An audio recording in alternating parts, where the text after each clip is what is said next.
ساری دنیا کے مسلمان فلسطین کے حق میں سراپا احتجاج ہیں۔ مسلم امہ کا نمائندہ ہونے کی حیثیت سے فلسطین پر آپ کیا موقف پیش فرمائیں گے؟ مسلم امہ کا خادم ہونے کی حیثیت سے صحیح، یہ عرض ضرور کروں گا، یہاں پر بھی غیرت ایمانی ہو۔ صحیح، نبی کریم صلی اللہ تعالیٰ علیہ وسلم کا فرمان عالی شان ہے کہ سارے مومنین ایک جسم کی طرح ہیں۔ اذا اشتکا عضو تداعی لہ سائر الجسد، ایک عضو کو تکلیف ہو جائے تو پورے جسم میں درد ہوتا ہے۔ صحیح، تو آج وہ خطہ جو فلسطین کا ہو، چاہے وہ عراق کا ہو، چاہے شام کا ہو، چاہے یمن کا ہو، جہاں کہیں پر بھی یہ مومنین پریشان حال ہوں گے، اگر ہمارے اندر تکلیف نہیں آئی تو اس کا مطلب ہے کہ پھر ایمان کی کمزوری ہے۔ اللہ، آج سراپا احتجاج اگر ہیں تو یہ بہت خوش آئند بات ہے اور ہونا بھی یہی چاہیے۔ صحیح، اور میں بھی خادم ہونے کی حیثیت سے یہی کہتا ہوں کہ حضور پاک صلی اللہ تعالیٰ علیہ وسلم کی اس حدیث پر ہمیں یقین ہے۔ میرے آقا نے فرمایا لا تزال عصابۃ من امتی یقاتلون علی ابواب دمشق وما حولها وعلی ابواب بیت المقدس۔ حضور پاک صلی اللہ علیہ وسلم فرماتے میری امت کی ایک جماعت دمشق کے دروازوں کے ارد گرد اور بیت المقدس کے ارد گرد قیامت تک لڑتی رہے، اللہ اکبر، ظاہرین علی الحق۔ اور پھر حدیث پاک کی الفاظ بھی ہیں لا یضرهم خذلان من خذلهم الی ان تقوم الساعہ۔ حضور پاک صلی اللہ علیہ وسلم نے فرمایا دوسروں کے برا چاہنے سے ان کا کچھ نہیں ہوگا۔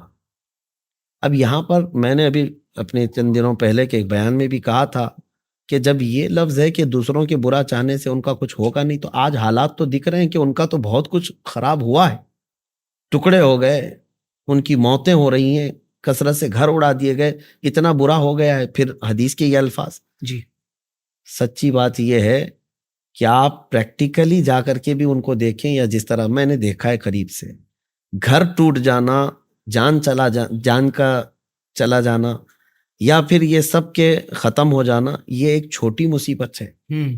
ایمان چلا گیا تو یہ سب سے بڑی مصیبت ہے۔ اللہ، اور میں نے وہاں کے چھوٹے سے چھوٹے بچے کے اندر بھی ایمان مضبوط دیکھا۔ اللہ اکبر، تو یہی ہے کہ ان کے بارے میں کہا گیا ہے کہ دوسروں کے برا چاہنے سے ان کا کچھ نہیں ہوگا۔ اللہ، آپ یقین کریں کہ کسی کا گھر سامنے اڑا دیا گیا ہو اور ان سے آ کر کے کوئی انٹرویو لے رہا ہو تو وہ یہ ہنس کر کے کہتا ہو اللہ نے دیا تھا پھر دے گا اللہ تعالیٰ۔ اللہ، یہ ایک ایمانی جو یہ استقامت ہے۔ یہ حضرت ایک جملہ کسی کے لبوں سے میں نے وہاں نہیں سنا کہ جس نے کہا ہو کہ بھائی میرے ساتھ یہ مطلب برا ہوگی، کوئی شکوہ نظر نہیں آیا۔ اس کے علاوہ یہ بھی تو خبر سنی ہوگی نا آپ نے کہ 24 گھنٹے کا الٹیمیٹم ان کو دیا گیا تھا کہ 10 لاکھ لوگ خالی کریں۔ کہاں ہیں؟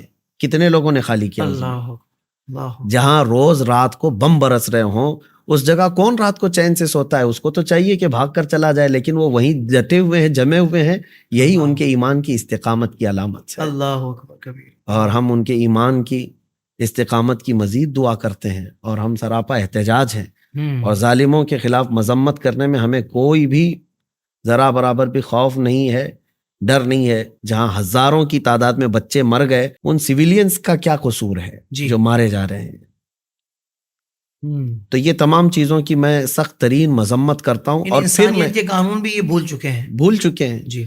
لیکن یہاں ساتھ میں امت مسلمہ کو پھر میں یہ کہنا چاہتا ہوں کہ غیرت ایمانی بیدار کرو۔ پڑوس میں اگر آگ لگی ہے تو یہ مت سمجھنا کہ تمہارا گھر محفوظ ہے، اس کی چنگاریاں تمہارے گھر کو بھی آ سکتی ہیں، جلا سکتی ہیں۔